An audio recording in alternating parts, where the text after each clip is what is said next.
Good morning, everybody, and a happy Saturday morning to you. All right, it's a weekend after Thanksgiving, I know, but some very interesting news came out. We know Harry and Meghan were trying to get to Australia. Oh, wait till you see their response. And of course, we have some other interesting things in here as well. So let's just jump in and get busy, shall we? Let's go.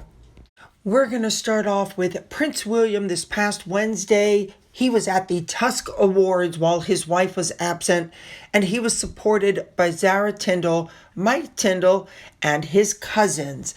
Now, he is the patron of the charity, which aims to celebrate and support the unsung heroes of the conservation world, and he's even the namesake of the Prince William Awards for Conservation in Africa.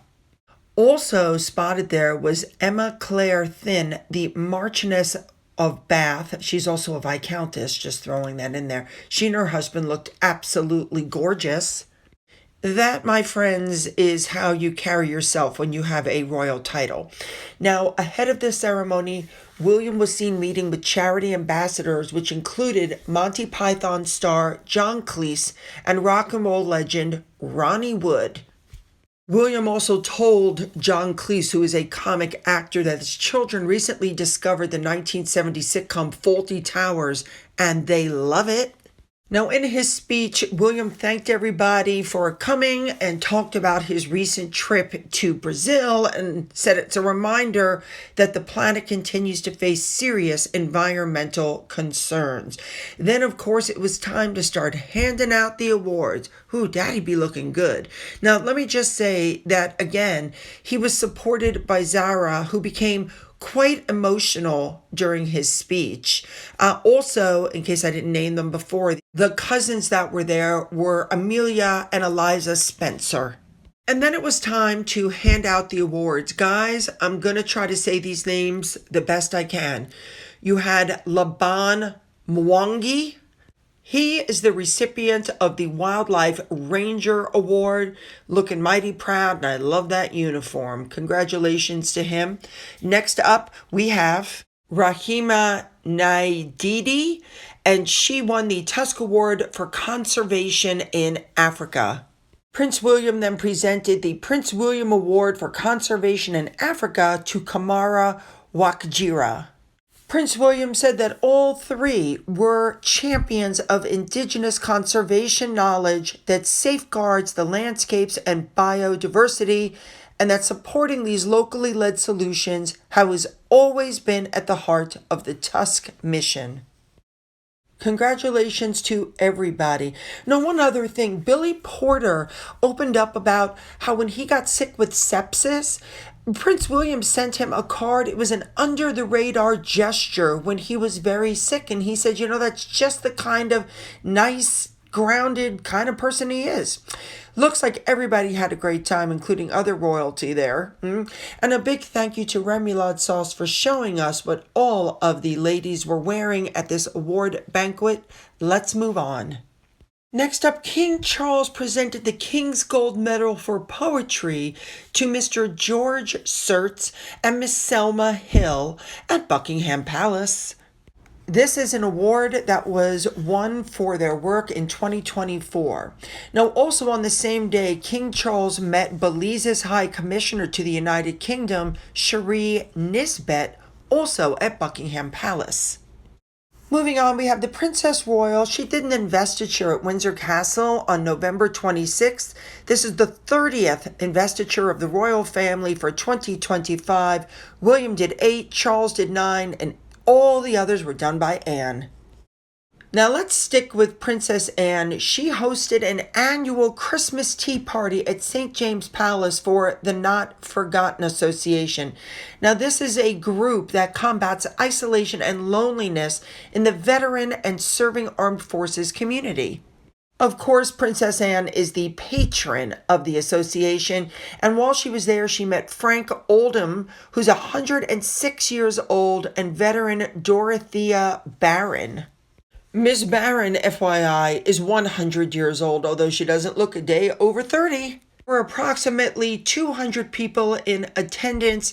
They were reflecting on the organization's 105-year legacy of helping veterans reconnect rebuild, and find renewed purpose through entertainment and respite events. There were some stars there from Strictly Come Dancing, and this year's gathering also honored the 80th anniversary of VE and VJ Day. Besides the people from Strictly Come Dancing, there were musicians, magicians, dancers, there were roving balloon artists, amazing. And they served cucumber sandwiches, sausage rolls, and mince pies. I don't even know what that is, but okay. And by the way, the gentleman that was there that was 106, he's a former Royal Electrical and Mechanical Engineer. Let's move on to Secret Weapons. Sophie, she visited the Elizabeth Garrett Anderson Institute for Women's Health, which serves as a working lab for the charity Well-Being of Women. This took place on November 27th. She's the royal patron since May of 2021, and she supports the charity's mission to improve the health of women, girls, and babies through research, education, and advocacy. It highlighted research being conducted that focuses on various aspects of women's reproductive and gynecological health, including menopause, fertility, and pregnancy.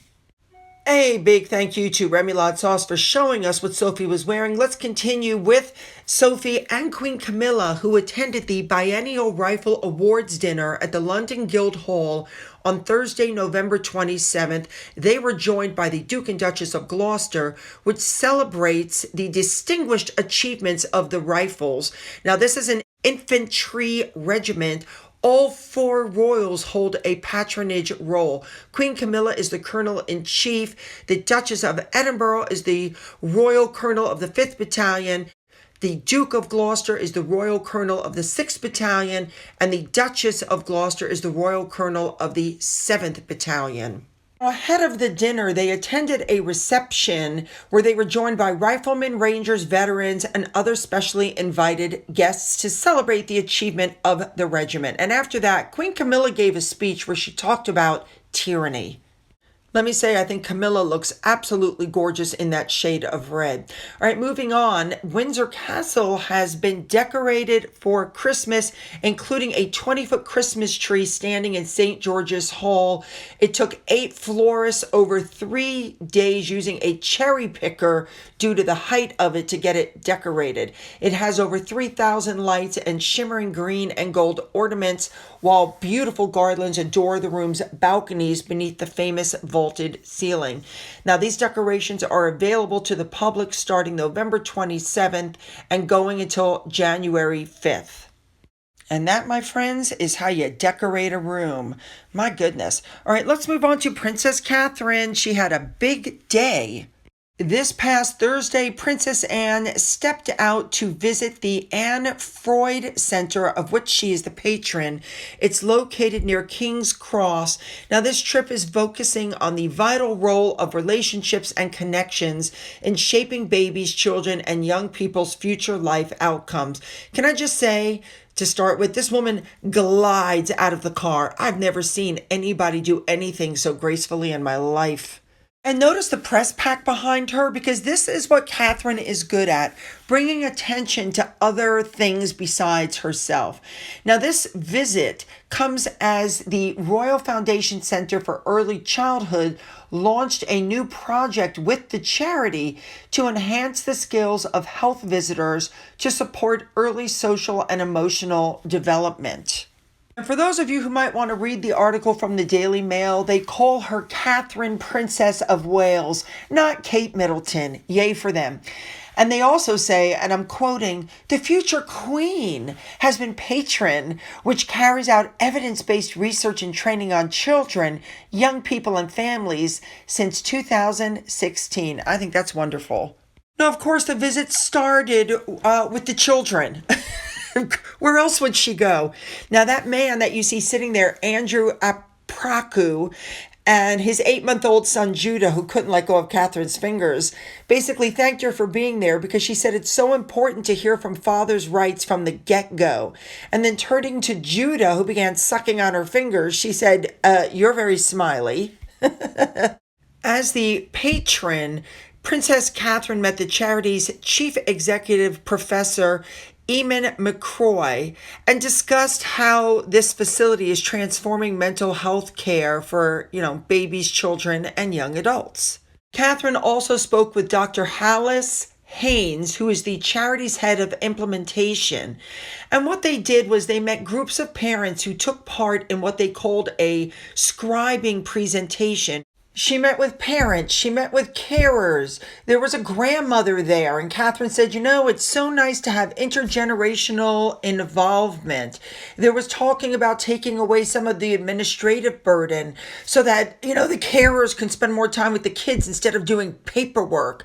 Then there was a roundtable discussion with experts that were there for the charity. Teachers, academics, child psychologists, donors. There were lots of professors there. There was talk about culture and environment in school, flexibility, understanding that every family's needs are different. And do teachers have the time to build and invest in relationships with children? Personally, and I'm just throwing this out there, I'm going to say no, because as the mother of a special needs kid, I had to pull him out of school when it came time for middle and high school and make other arrangements because schools are not equipped to deal with neurodivergent children. If your child isn't, normal, you know what I'm saying, they're not going to do well in public school. Just saying, maybe in the UK it's different. Then, of course, it became time for Catherine to leave. She went around to see all the people. There were lots of people waiting. She got some cards. She got some absolutely gorgeous flowers. And the visit ended. I think she's doing a great job. I'm also glad that the news article decided to call her Catherine, Princess of Wales, instead of Kate. A big thank you to Remoulade Sauce, as usual, for showing us what she was wearing. Let's move on. All right, let's move on to one of our big stories. Apparently, we'd already heard that Harry and Meghan wanted to go back to Australia. Well, now it appears they attempted to secure what they're calling an HRH-style treatment over what was originally planned as a private visit. And it's being said that Australian officials shut down what they're now calling a fake royal tour, refusing to allow Harry and Meghan to present themselves as working royals or representatives of the crown. Now, according to this article, sources in the Department of the Prime Minister and Cabinet, the couple's team submitted requests that went far beyond typical arrangements for celebrity visits. The requests included security coordination that's usually reserved for formal royal family members, VIP arrival protocols, HRH-style formalities, even though Harry and Meghan don't have the right to use HRH anymore. It's being described as a hard stop, immediate and non-negotiable. They refused to blur the lines between legitimate royal tours and private commercial ventures, especially when public resources or political optics are involved. And the Sussexes' push for all this was seen as inappropriate and even disrespectful. And then the situation escalated even further because apparently Harry and Meghan then attempted to frame the trip as a charitable engagement to increase media legitimacy, but Canberra quickly issued internal guidance clarifying this is not a royal visit and it's not going to be treated as one.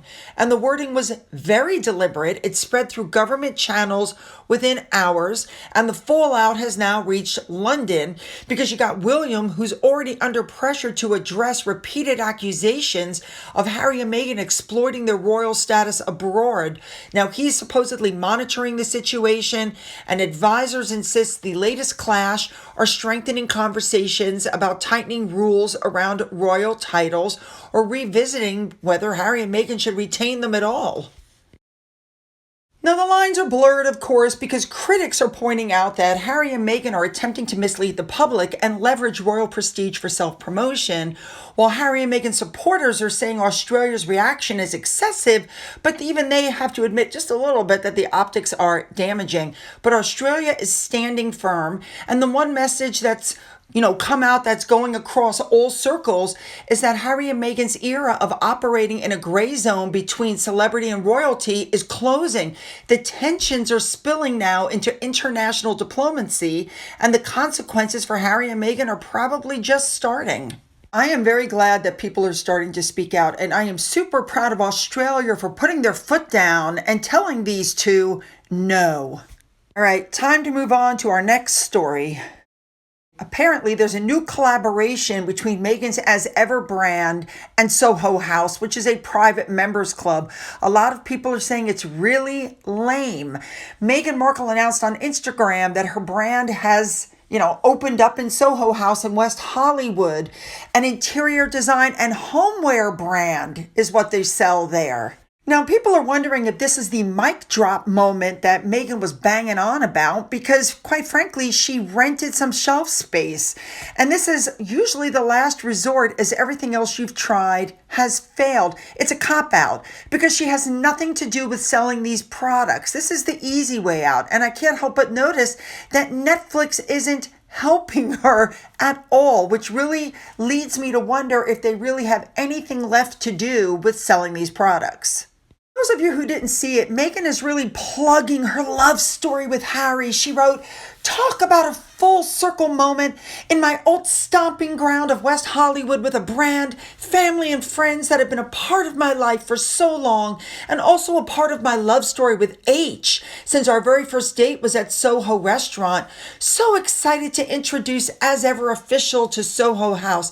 If you find yourself in LA, come visit our As Ever pop-up at Soho Home at Melrose Place." And then she puts the address.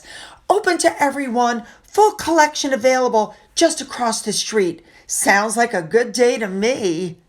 So two things have really caught my attention. Number one, she said it's open to everybody. Soho House is supposed to be a private club. So why is it suddenly open to everybody? And number two, if you had any doubt that Meghan Markle love-bombed Harry, this picture you're looking at was taken on their second date. Oh yeah, she was love-bombing the crap out of him. So this is how Meghan announces this new collaboration. I don't think it's a collaboration at all. I think Marcus Anderson helped her. I mean, come on, let's be real.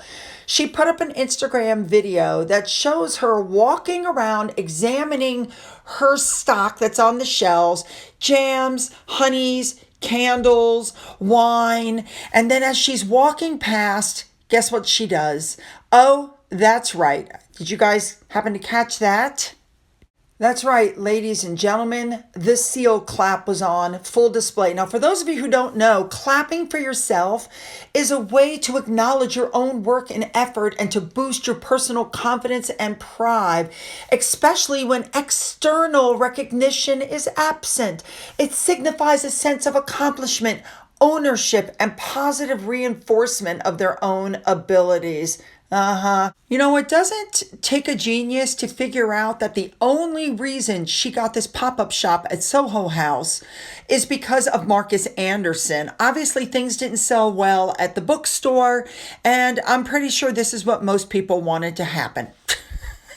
I still find it interesting that Netflix is doing nothing to help her sell her products, which tells me that part of the deal is probably dead.